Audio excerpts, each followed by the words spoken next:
Merci. La parole est à notre collègue Olivier Jacquin pour le groupe socialiste, écologiste et républicain. Vous avez la parole. Merci Monsieur le Président. Madame la Ministre, depuis 3 ans, je travaille les questions d'ubérisation et je constate que vous êtes à contretemps, désormais à contresens.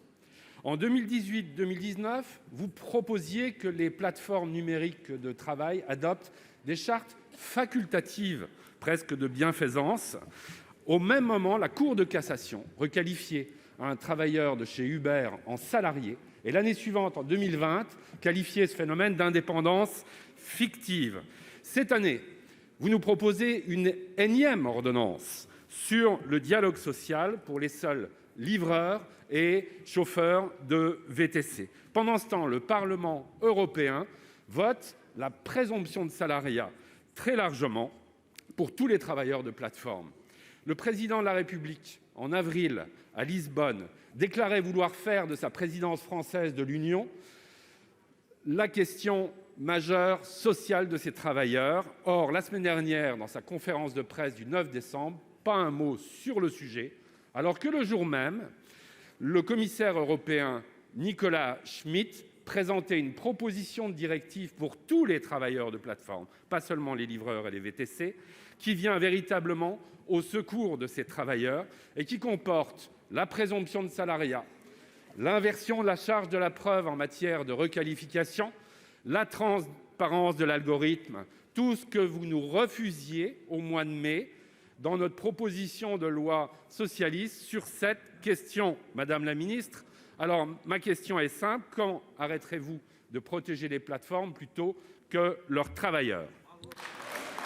Pour vous répondre, la parole est à Madame la ministre du Travail, de l'Emploi et de l'Insertion. Madame Borne, vous avez la parole. Merci Monsieur le Président, Mesdames et Messieurs les sénateurs, Monsieur le sénateur Olivier Jacquin.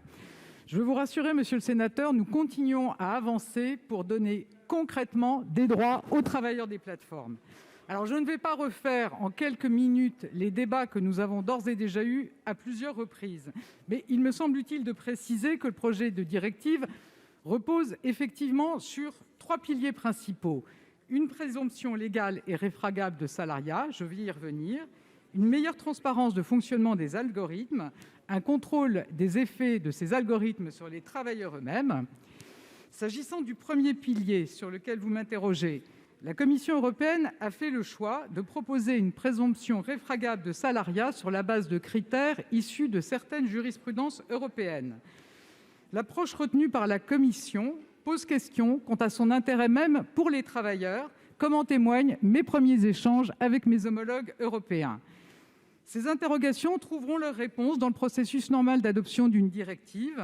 C'est un temps long qui doit permettre de nombreuses itérations entre la Commission, les États membres et le Parlement européen.